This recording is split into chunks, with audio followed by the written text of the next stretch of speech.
La Biblia es uno de los libros más influyentes de la historia. Aunque solemos pensar en la Biblia como un texto sagrado único, la realidad es que fue influenciada por muchas culturas antiguas. Desde la historia de Moisés hasta los 10 mandamientos, pasando por relatos de la creación y el diluvio, Egipto dejó su huella en el texto bíblico de maneras sorprendentes. Pero ¿cómo ocurrió esto? ¿Qué evidencias existen de que los antiguos hebreos tomaron inspiración de los egipcios? La conexión entre los hebreos y Egipto es uno de los aspectos más fascinantes de la historia bíblica. Según el relato del Antiguo Testamento, los hebreos vivieron en Egipto durante siglos, primero como huéspedes y luego como esclavos, hasta que Moisés los lideró en el famoso Éxodo. Todo comienza con la historia de José, el hijo de Jacob, quien fue vendido por sus hermanos y terminó en Egipto como esclavo. Gracias a su habilidad para interpretar sueños, José se ganó la confianza del faraón y llegó a ocupar un alto cargo en el gobierno. Durante una gran hambruna, invitó a su familia a establecerse en Egipto, en la región de Gosén. Este relato, narrado en el libro del Génesis, explica cómo los hebreos llegaron al poderoso reino de Egipto. Con el tiempo la situación cambió. El Éxodo relata que un nuevo faraón, que no conocía a José, temió que los hebreos fueran una amenaza para Egipto debido a su creciente número. Como resultado, los convirtió en esclavos y los obligó a trabajar en la construcción de ciudades y monumentos.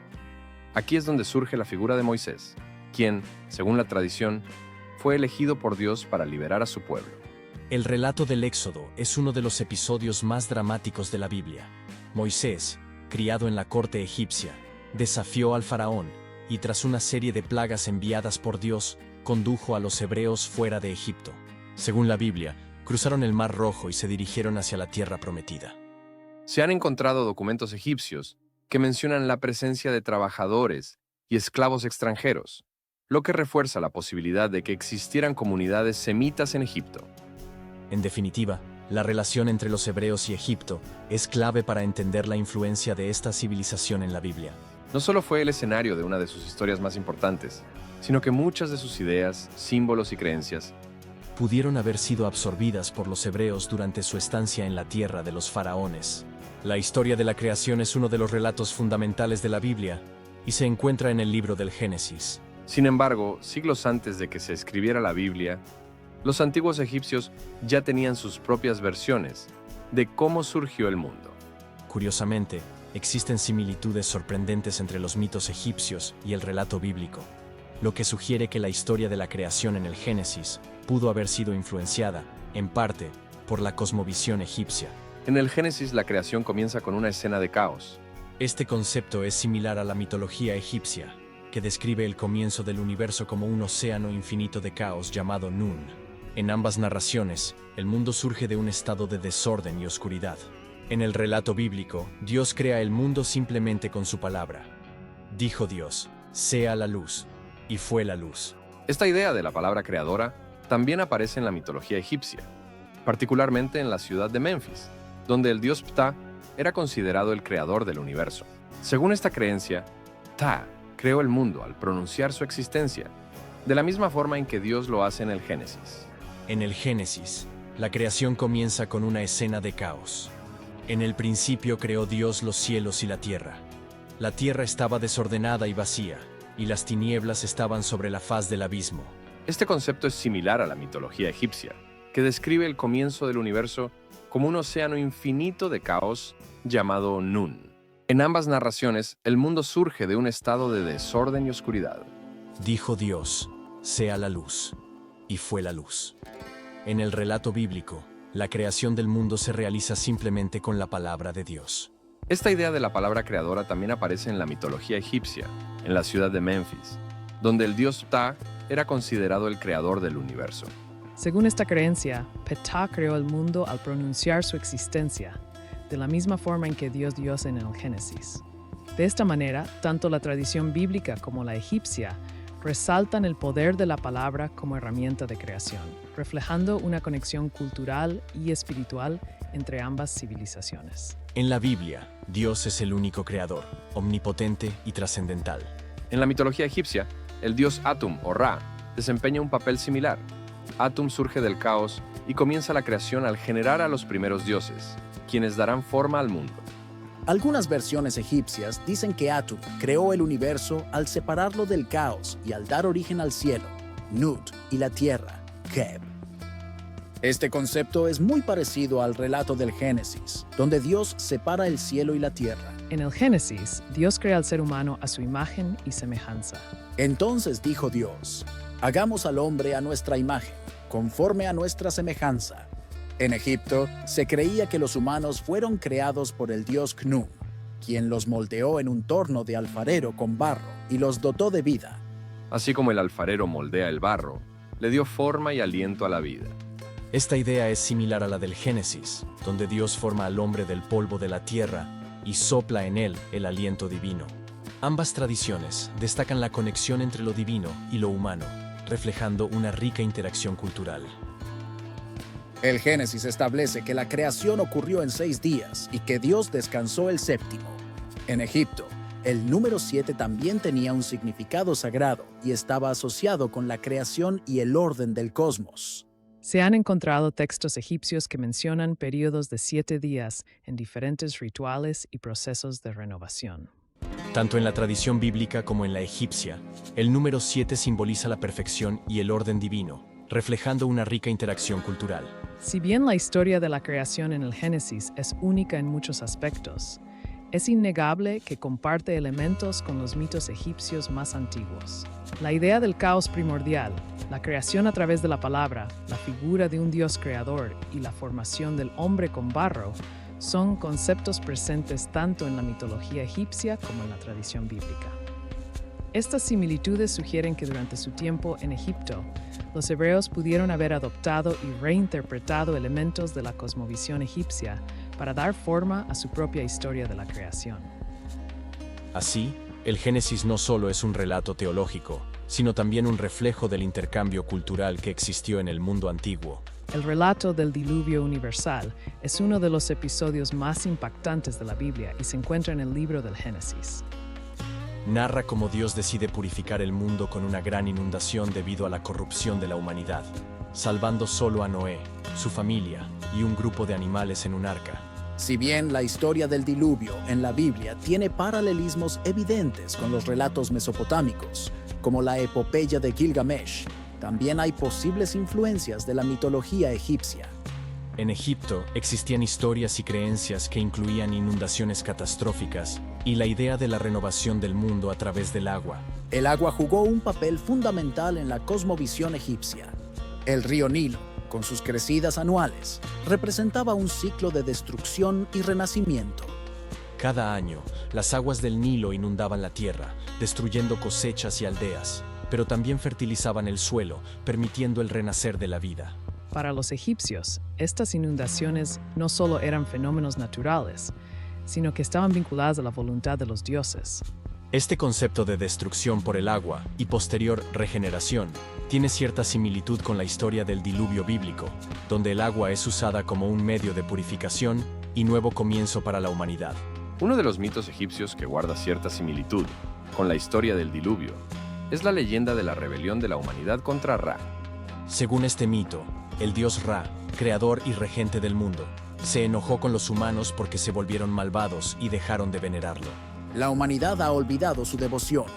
Han elegido el camino de la corrupción y deben ser castigados, dijo el dios Ra. Para castigarlos, envió a la diosa Hathor Sekhmet para destruir a la humanidad. Al final del mito egipcio, Ra cambia de opinión y detiene la matanza. Al igual que en el Génesis, Dios hace un pacto con Noé para no volver a destruir el mundo de esa manera. En la mitología egipcia, el agua estaba relacionada con el caos y la destrucción, pero también con la renovación. Nun, el océano primordial, representaba el caos infinito del cual surgió la creación. Este concepto recuerda la imagen del diluvio en el Génesis, donde el mundo es sumergido en agua antes de renacer. Además, en algunas versiones del mito de la creación egipcia, se menciona que el dios Atum, creador del universo, consideró en algún momento sumergir su creación en Nun para restaurar el orden. Lo que se asemeja a la decisión de Dios en la Biblia de enviar el diluvio para eliminar la maldad del mundo. Si bien el relato bíblico del diluvio tiene una conexión más clara con mitos mesopotámicos como el de Utnapishtim en la epopeya de Gilgamesh, los mitos egipcios ofrecen elementos que pudieron haber influido en la narrativa hebrea. La idea del agua como herramienta de destrucción y purificación. La voluntad de un Dios de castigar a la humanidad por su corrupción. La posibilidad de un reinicio de la humanidad tras un evento catastrófico. La restauración del orden divino después de la crisis. Dado que los hebreos vivieron en Egipto durante un tiempo significativo, es posible que algunas de estas ideas se filtraran en su cosmovisión y contribuyeran a la forma en que entendieron y contaron su propia historia. De esta manera, la Biblia no solo refleja creencias hebreas, sino que también lleva consigo rastros de las civilizaciones con las que tuvo contacto, entre ellas la poderosa cultura egipcia. Moisés es uno de los personajes más importantes de la Biblia. Líder del pueblo hebreo, libertador, legislador y mediador entre Dios y su pueblo, su historia está llena de eventos milagrosos. Sin embargo, algunos estudiosos han señalado similitudes entre la historia de Moisés y la del dios egipcio Osiris, una de las figuras más importantes de la mitología del Antiguo Egipto. Aunque Moisés y Osiris son personajes muy diferentes en función y contexto, existen ciertos paralelismos en sus relatos que podrían sugerir una influencia egipcia en la tradición bíblica. Estos paralelismos reflejan no solo las historias de personajes individuales, sino también un intercambio cultural que moldeó la tradición bíblica y su narrativa. Tanto Moisés como Osiris enfrentan amenazas desde el comienzo de sus vidas. Moisés, según el libro del Éxodo, el faraón ordenó matar a todos los recién nacidos hebreos varones para evitar que su población creciera. Para salvarlo, su madre lo colocó en una canasta en el Nilo, donde fue encontrado y criado por la hija del faraón. Osiris, en algunas versiones del mito egipcio, también enfrenta una amenaza temprana. Su hermano Seth, envidioso de su poder, planea su destrucción desde antes de que Osiris se convierta en rey de Egipto. Aunque no hay un asesinato infantil en el mito de Osiris, sí existe la idea de un destino marcado y una lucha contra el mal. La idea de un niño amenazado por el gobernante de turno y luego rescatado para cumplir un destino especial no es exclusiva de Moisés y Osiris. Pero en el contexto egipcio, es llamativo el hecho de que Moisés sea salvado precisamente a través del Nilo, un río sagrado para los egipcios y vinculado con la regeneración de la vida. Algo muy presente en el mito de Osiris, que es asesinado por su hermano Seth, quien lo encierra en un sarcófago y lo arroja al Nilo. Más tarde, su esposa Isis lo encuentra y lo devuelve a la vida temporalmente. El Nilo, en la mitología egipcia, simboliza la muerte y el renacimiento, ya que su crecida anual era vista como una renovación de la fertilidad de Egipto. La historia de Moisés comienza con el Nilo, donde es colocado en una canasta y luego rescatado. Más adelante, Moisés también muestra control sobre las aguas. Convierte el Nilo en sangre en una de las 10 plagas. Abre el Mar Rojo para liberar a su pueblo y golpea una roca en el desierto para sacar agua. Ambos relatos muestran el agua como un elemento de transformación y poder divino. Mientras que Osiris está ligado al ciclo del Nilo y la resurrección, Moisés es el instrumento de Dios para controlar el agua y demostrar su poder sobre Egipto. Osiris es conocido como el dios de la resurrección y la vida después de la muerte. Su mito central gira en torno a su asesinato a manos de Seth, su desmembramiento y su posterior restauración por parte de Isis, lo que le permite convertirse en el señor del inframundo y juez de las almas. Moisés, aunque no resucita literalmente, también experimenta un destino especial tras su muerte. Según Deuteronomio, Moisés muere en el monte Nebo antes de entrar en la tierra prometida, pero su cuerpo nunca es encontrado, lo que ha generado muchas especulaciones sobre su final. En algunas tradiciones judías y cristianas, Moisés es visto como una figura que trasciende la muerte y tiene un papel especial en el más allá. Por ejemplo, aparece junto a Elías en la transfiguración de Jesús en el Nuevo Testamento. En este sentido, tanto Osiris como Moisés tienen una muerte especial. Osiris porque renace como gobernante del más allá, y Moisés porque su destino final es un misterio, y su legado sigue guiando a su pueblo incluso después de su muerte. Osiris no solo es un dios de la resurrección, sino también un dios civilizador. Se decía que antes de su muerte, enseñó a los egipcios a cultivar la tierra, establecer leyes y vivir en armonía. Moisés, por su parte, es el gran legislador del pueblo hebreo. Recibe las tablas de la ley en el monte Sinaí y establece un código moral y legal para los israelitas. Al igual que Osiris, Moisés es una figura que da orden a su pueblo a través de la sabiduría divina. Este paralelo entre Moisés y Osiris refuerza la idea de que la Biblia no solo recoge la historia de un líder hebreo, sino que también pudo haber sido influenciada por conceptos egipcios sobre el liderazgo, la justicia y la enseñanza de leyes divinas. La Biblia no solo refleja la historia de Moisés, sino que también lleva consigo la influencia de las civilizaciones con las que tuvo contacto, incluyendo la poderosa cultura egipcia. Dado que Moisés creció en la corte egipcia y la tradición hebrea estuvo en contacto con la cultura de Egipto, es posible que algunos elementos del mito de Osiris se filtraran en la historia de Moisés, reinterpretados dentro de la cosmovisión monoteísta hebrea. En última instancia, esto muestra cómo la Biblia no fue creada en un vacío, sino que absorbió y reformuló conceptos de otras culturas. En este caso, la poderosa tradición mitológica egipcia. Uno de los aspectos más fascinantes de la historia bíblica es la entrega de la ley de Moisés, que establece las normas morales, sociales y religiosas del pueblo hebreo.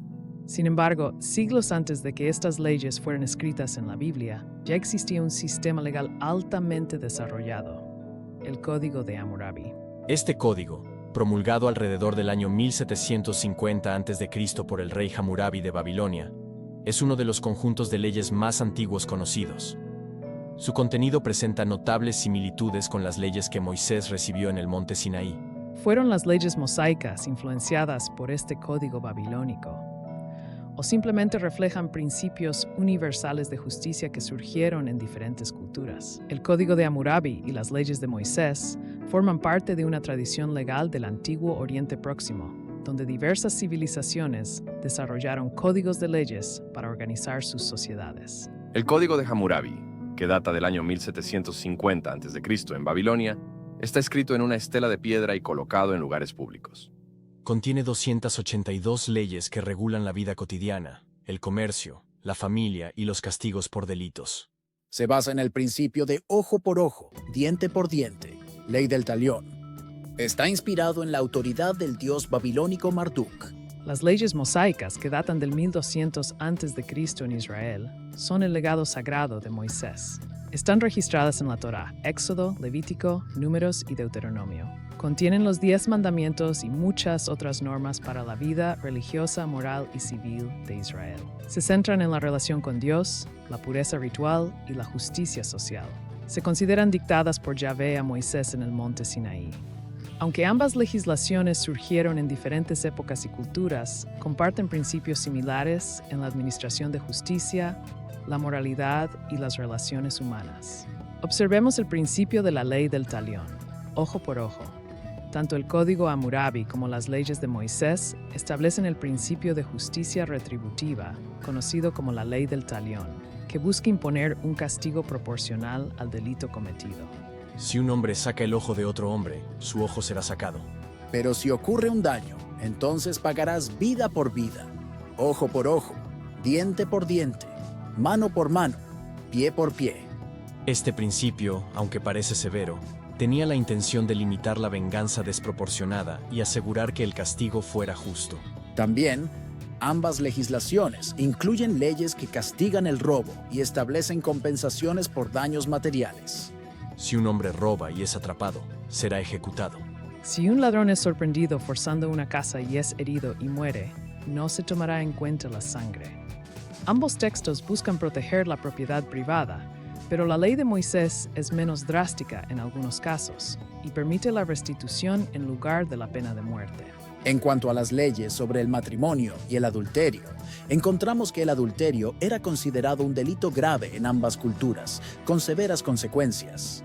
Si la esposa de un hombre es sorprendida acostándose con otro hombre, ambos serán atados y ahogados en el agua. Si un hombre comete adulterio con la mujer de su prójimo, ambos morirán. Mientras que el Código de Hammurabi favorece métodos de ejecución específicos, la ley de Moisés enfatiza la santidad del matrimonio y la pureza moral.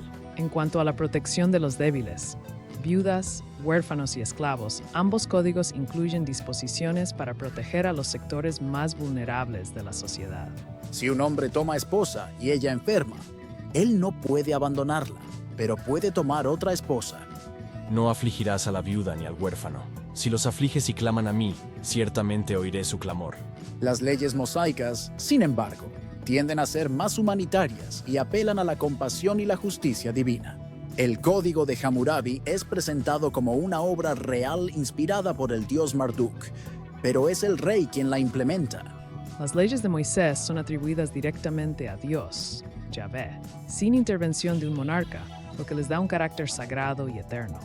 Segundo, el enfoque religioso. Hammurabi busca el orden social, pero su código es principalmente secular. La ley mosaica no solo dicta normas sociales, sino que también impone un código de conducta religioso y moral, exigiendo devoción exclusiva a Yahvé.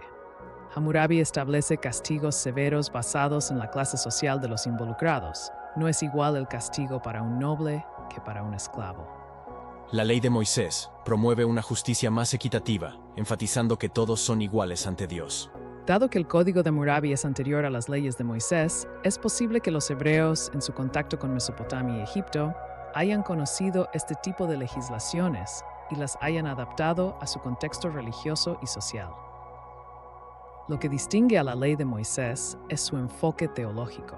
En lugar de ser una imposición de un rey, es presentada como un pacto divino entre Dios y su pueblo, uniendo la justicia terrenal con la obediencia a Yahvé. La civilización egipcia tenía un concepto fundamental que regía toda su sociedad, la Ma'at. Esta idea representaba el orden, la verdad, la justicia y la armonía universal. Ma'at no solo era un principio abstracto, sino también una diosa que garantizaba el equilibrio del cosmos y de la vida humana. Curiosamente, muchos de los valores asociados con la Ma'at tienen paralelismos en la moralidad y la justicia presentes en la Biblia hebrea. Tanto en el Antiguo Egipto como en la tradición bíblica se enfatiza la importancia de la justicia, la verdad, la rectitud y la responsabilidad moral ante una autoridad divina. La Ma'at era el concepto central que guiaba la vida egipcia y estaba relacionado con el orden cósmico y social.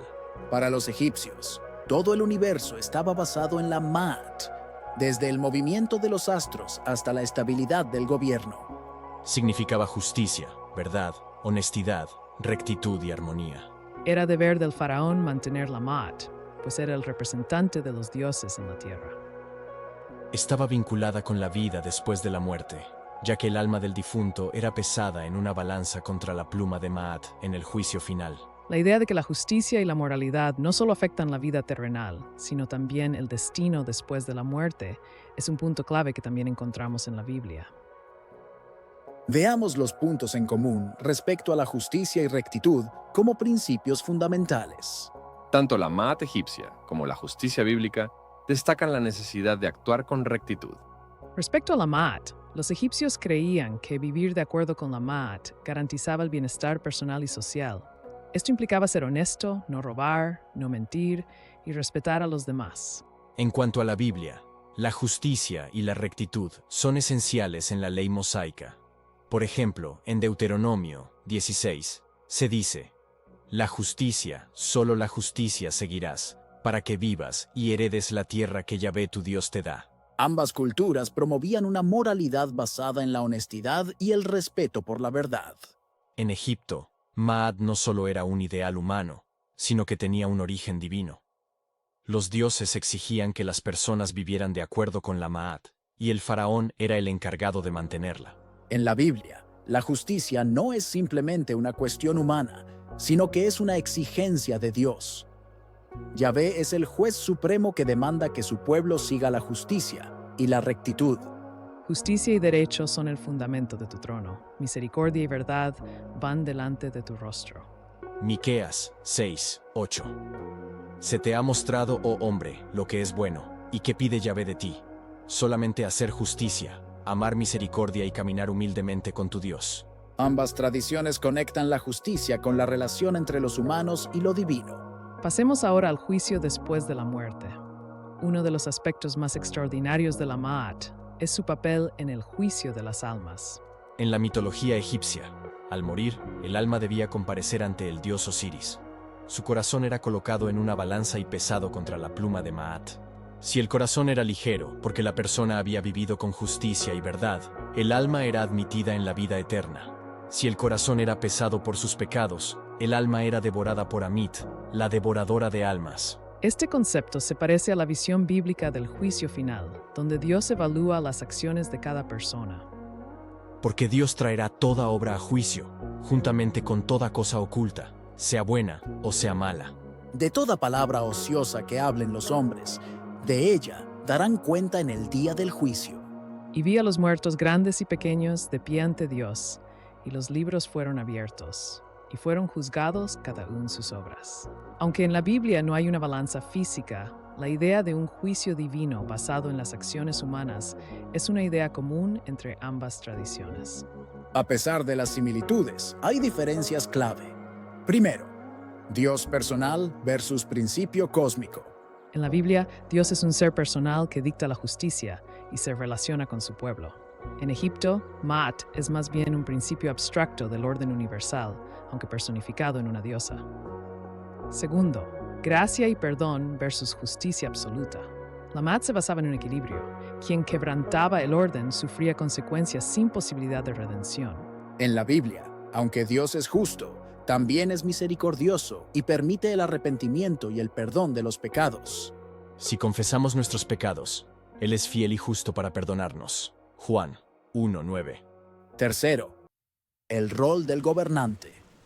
En Egipto, el faraón era el responsable de mantener la Maat. En la Biblia, los profetas, sacerdotes y jueces cumplen un papel clave, pero Dios es el único juez supremo.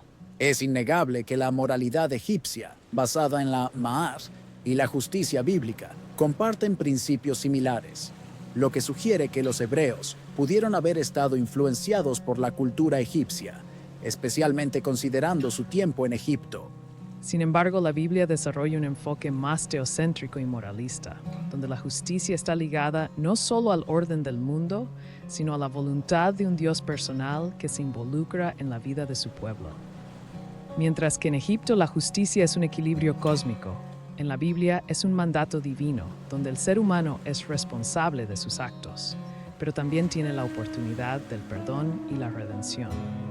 Ambos conceptos reflejan la aspiración de la humanidad por la justicia, la verdad y el orden moral, mostrando cómo las civilizaciones antiguas buscaban respuestas sobre cómo vivir correctamente en el mundo. Analicemos ahora el uso de símbolos egipcios en relatos bíblicos. La cultura egipcia dejó una profunda huella en las civilizaciones del antiguo Oriente Próximo, y la tradición hebrea no fue ajena a esta influencia. Dado que los hebreos vivieron en Egipto durante siglos, es lógico que algunos símbolos, imágenes y conceptos egipcios aparezcan en los relatos bíblicos, ya sea de forma directa o transformada, para encajar en la teología hebrea. Muchos elementos visuales, metáforas y referencias en la Biblia reflejan el simbolismo egipcio, a menudo reinterpretado dentro del monoteísmo israelita. En este análisis, exploraremos algunos de los símbolos egipcios más evidentes en la narrativa bíblica. El río Nilo era la fuente de vida para Egipto. No solo proveía agua y fertilidad, sino que era considerado un regalo divino del dios Hapi, en algunos contextos del mismo Osiris. En la Biblia, el Nilo es un elemento central en el relato del Éxodo. Moisés es salvado en el Nilo, Éxodo 2, cuando su madre lo coloca en una canasta de juncos. Esto recuerda al mito egipcio de Osiris, cuyos restos fueron esparcidos por el Nilo. La primera plaga convierte el Nilo en sangre, Éxodo, lo que puede verse como un ataque directo a la divinidad del río y al poder de los dioses egipcios. Aquí vemos cómo un símbolo de vida en Egipto es transformado en un instrumento de juicio en la narrativa hebrea. También tenemos en Egipto la serpiente, particularmente la cobra. Era un símbolo de poder divino y protección. La diosa Wadjet, representada como una cobra, protegía al faraón y a Egipto. Moisés y Aarón confrontan a los hechiceros del faraón, y su vara se convierte en una serpiente que devora a las serpientes de los magos egipcios. Esto puede interpretarse como una confrontación simbólica entre el poder de Yahvé y la autoridad divina del faraón. Moisés levanta una serpiente de bronce para sanar a los israelitas, un acto que recuerda a los amuletos egipcios de protección. La serpiente en la Biblia es a menudo ambivalente. Puede ser símbolo de castigo, pero también de salvación, dependiendo del contexto. El dios Ra, deidad solar suprema en Egipto, era visto como el creador y dador de vida. En la Biblia, encontramos varias referencias al sol y la luz como símbolos del poder divino, pero siempre subordinados a Yahvé. Uno de los golpes más directos contra la religión egipcia. Siendo Ra el dios del sol, la oscuridad total demostraba el dominio de Yahvé sobre los dioses egipcios. Aquí la imagen de la luz asociada con Dios, desplazando la importancia de Ra. La Biblia no rechaza la idea del sol como símbolo de poder, pero lo despoja de su divinidad para mostrar que solo Yahvé es el verdadero Dios. También tenemos otro símbolo en el episodio del becerro de oro, Éxodo 30, 2, que muestra a los israelitas creando una imagen para adorar en ausencia de Moisés. Esta escena tiene una fuerte conexión con Egipto. En Egipto, el toro sagrado Apis era una encarnación del dios Ptah y más tarde de Osiris. La forma en que los hebreos fundieron el becerro y realizaron danzas en su honor recuerda a las prácticas egipcias de adoración. Moisés, al romper las tablas y destruir la imagen, enfatiza la diferencia entre el monoteísmo hebreo y la religión egipcia, donde los dioses podían ser representados con imágenes. Este relato muestra cómo la influencia egipcia aún estaba presente en el pueblo hebreo, y cómo Moisés intenta erradicarla. Al reconocer que la Biblia es el resultado de múltiples influencias culturales, podemos apreciarla no solo como un texto religioso, sino también como un testimonio de la evolución del pensamiento humano.